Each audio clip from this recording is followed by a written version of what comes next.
জয়পুরহাটের আক্কেলপুরের Tilakpur high school মাঠে হামলা করে মেয়েদের ফুটবল টুর্নামেন্ট বন্ধ করে দিয়েছে এলাকার একাংশের লোকজন। এলাকার আরেক অংশের অভিযোগ, বুধবার ওই টুর্নামেন্টের ফাইনাল হওয়ার কথা ছিল। এর আগে অনুষ্ঠিত হওয়ার কথা ছিল জয়পুরহাট এবং রংপুর নারী দলের প্রীতি ম্যাচ, কিন্তু মঙ্গলবার বিকেলে একদল মাদ্রাসা শিক্ষক ও শিক্ষার্থী ফুটবল মাঠে টিনের বেড়া ভাঙচুর করে এবং সমাবেশ আয়োজন বন্ধে নির্দেশ দেয়, যে কারণে বুধবার সেখানে কোনো আয়োজনই হচ্ছে না।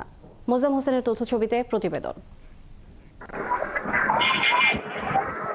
তিলকপুরের টি স্টার ক্লাবের উদ্যোগে তিলকপুর উচ্চ বিদ্যালয় মাঠটি টিন দিয়ে ঘেরাও করে প্রায় ১.৫ মাস ধরে ফুটবল খেলা চলছিল। প্রতিটি ম্যাচে দর্শকদের টিকিটের ব্যবস্থা ছিল। মঙ্গলবার সামাজিক যোগাযোগ মাধ্যমে দেখা যায় তিলকপুর রেল স্টেশনের সামনে স্বাধীনতা চত্বরে মুসল্লি ও মাদ্রাসা শিক্ষার্থীরা জড়ো হয়। সেখানে কয়েকজন মাওলানা বক্তব্য দেন, এরপর ভাঙচুর চালায় তারা, যদিও এসব নিয়ে রয়েছে ভিন্ন মত। শিয়া বাটার ও ভিটামিন ই সমৃদ্ধ lily glam beauty soap. Lily, always beautiful. সকালে আসি দেখলাম এরকম ভেঙে দিচ্ছে, এটা তো খারাপই দিচ্ছে। আর এখানে টিকিট কাটে খেলা হচ্ছে, সেটাকে জুয়া বলতেছে। এটা তো জুয়া না, বাট এখানে খেলাধুলা খেলাধুলা হতে পারে।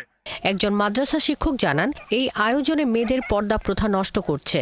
যারা মেয়েদের খেলা দেখিয়ে টাকা উপার্জন করতে চান তারা অপরাধ করেন। এমন আয়োজন বন্ধ হওয়া উচিত। আমরা মানববন্ধন করেছিলাম।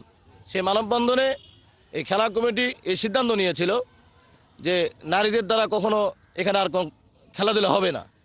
চেষ্টা থাকা অবস্থায় যদি আমরা বাধা না দেই, আর ওখানে যদি আল্লাহ তাআলার পক্ষ থেকে কোনো লানত চলে আসে, তাহলে এই লানতের এই বিপদের ভাগী কিন্তু শুধুমাত্র যারা এই অপরাধ করতেছে তারা হবে না, ওই এরিয়াতে যত মানুষ বসবাস করে সমস্ত মানুষের সমন্বয়, তাদের সকলের উপরই আল্লাহ তাআলার পক্ষ থেকে এই লানত আসবে।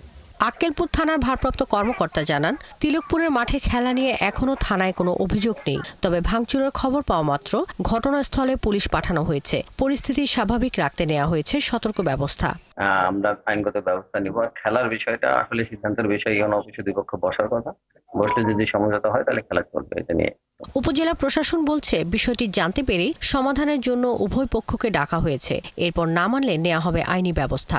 গতকালকে যে সমস্যাটি হয়েছে এই বিষয়ে আসলে উপজেলা প্রশাসন কোনো বিষয় জানা নাই, এবং আমার কাছে এই বিষয়ে কেউ কোনো ধরনের অভিযোগ আসেনি।